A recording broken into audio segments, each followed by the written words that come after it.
All right, so you might just be getting started in real estate and you want to come up with a marketing plan, how to make a marketing plan. In this episode, I'm going to show you how to easily make a marketing plan. We're not going to overcomplicate this, and I'm going to teach you all about how to make a marketing plan in real estate.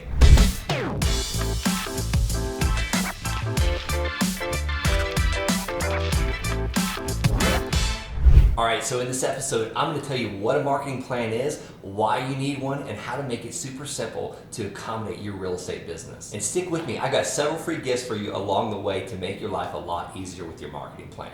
All right, first, what is a marketing plan? It's super simple, don't overcomplicate this. This is just a simple plan to make sure you get all of your marketing out sent on a weekly, monthly, or bi-weekly basis. It's just something for you and your company, even if it's just you, to stick to. That way you're not missing any marketing. When I first got started out, it was really easy. I was mailing one list, which was the tax delinquent list, and I was mailing one thing, which is a postcard. It eventually morphed into the entire land list for the county or the code violation list for my houses. And then I had to figure out, okay, am I gonna send a land offer letter, my LOL, or am I gonna send a postcard? I'm gonna share all those details with you, and I'm also gonna offer you those as free gifts today as well. All right, next we gotta communicate with the list, our ideal avatar. That could be a land seller, that could be a house seller, maybe you're into apartment complexes. That is your ideal avatar. Where do we find these lists? We can find them on listsource.com. We can use Propstream. I've got a great link for you to use to get a free trial to Propstream, and that is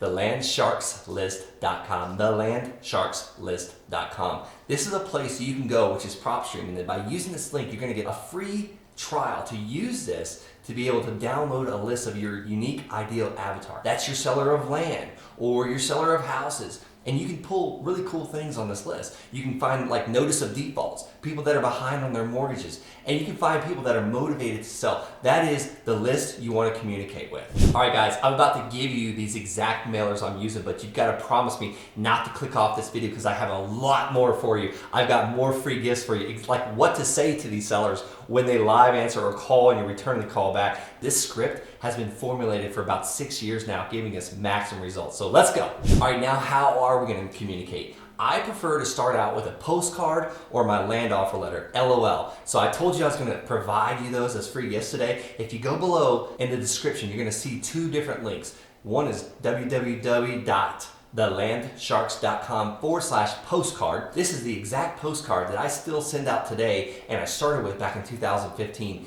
and I purchased millions of dollars worth of land and houses with it. And the next is thelandsharks.com/LOL. So you got the LOL and you got the postcard. Those are both links. They're going to ask you for your email address. You're going to put in your name, and then you're going to get an email with the exact postcard and the exact LOL that I still use today. And this LOL is phenomenal. I've bought houses with it. I've bought land with it. We bought so many parcels of property with this exact LOL and postcard. It is going to jumpstart your business. And this is how you communicate with that list of sellers. This is what you say to them. What does the postcard say? It just says something simple like, hey, I'd like to buy your land located at 123 Main Street, or I'd like to buy your house located at 123 Main Street. If you're interested in an all-cash fair offer, call me, text me. My name is Brent, and then it has a phone number, a unique phone number for that list that you're mailing to. So if I'm mailing to the tax delinquent list in El Paso County, Colorado, I'm gonna have an exact phone number that tells me exactly what list I mailed. So when they call in, I can track my key performance indicators or my KPIs. I can see how many letters were mailed, how many responses I received in, and then what I'm really interested in is how many contracts I received from that list. When I say contracts, I mean a property, someone that signed a purchase agreement with me to buy their house or their land.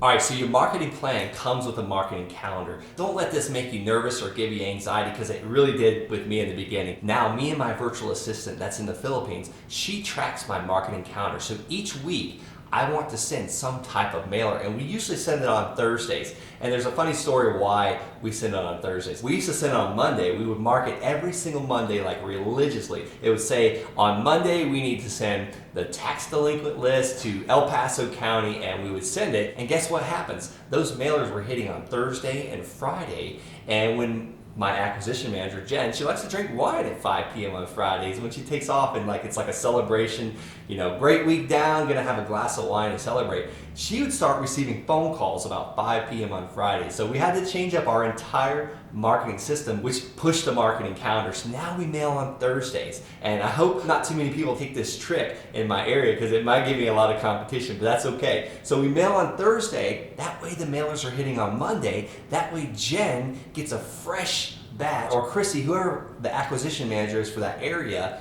gets a fresh batch of new, fresh, motivated seller leads to call them on Monday morning. So that's part of the marketing calendar. All the marketing calendar says, on Thursday, we're gonna make sure that the code violation list goes out, or the vacant land mailer list for Pueblo County goes out to this phone number, and it's tracked by that way. And it also says when we need to pull a new list.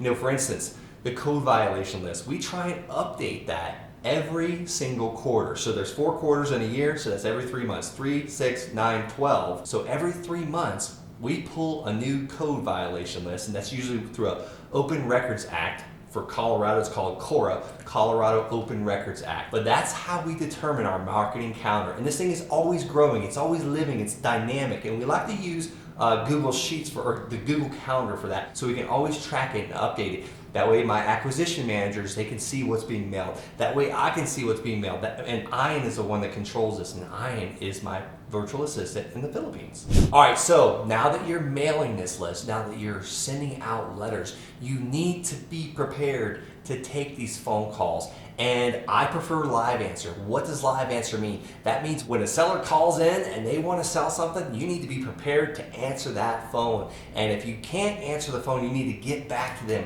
ASAP. I mean seconds, not minutes. Seconds, not minutes. I repeat myself, because if you've got a roof leak and you want someone to come fix it, you're probably gonna keep calling roofers until one answers the phone and says, you've called the right place, I'll be there, it's 4 p.m. today, good enough.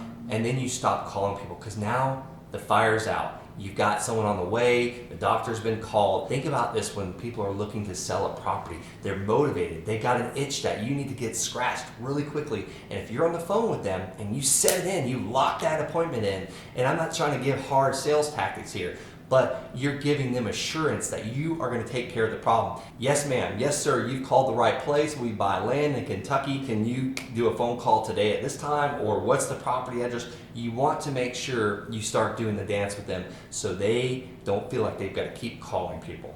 All right, next I'm going to talk to you about what exactly me and my team say to these sellers on the phone. And I'm even going to give you the free gift, the exact script we use. But before I do that, go ahead and smash that subscribe button. All right, so what to say when we're talking to these sellers? I talked to you about live answer and getting back to them right away. So I actually have a very unique script that we found that gives us the absolute best results of what to say, how to say it, and that way these sellers are selling us this land and these houses at a maximum discount, and they're ready to do business with us. But stick around, I'm going to give you that at the very end. The script tells you exactly what to say and how to say it to these sellers. All right, thanks for sticking around with me. Like as promised, I'm going to give you the script. This script is also below in the description. It's thelandsharks.com/script. Again, that's www.thelandsharks.com/script. It's below in the description. Just click on it. It's going to ask you for your name and your email, and then we're going to email it right to you. So I'm so glad you stuck around until the end. Guys, this works, and I've got tons more of these videos. So definitely hit that subscribe button. Check out another video. I'm always showing you ways to buy land, buy houses, how to start a land company, how to start a wholesaling company. So definitely subscribe to this channel and come back. Go to see another video.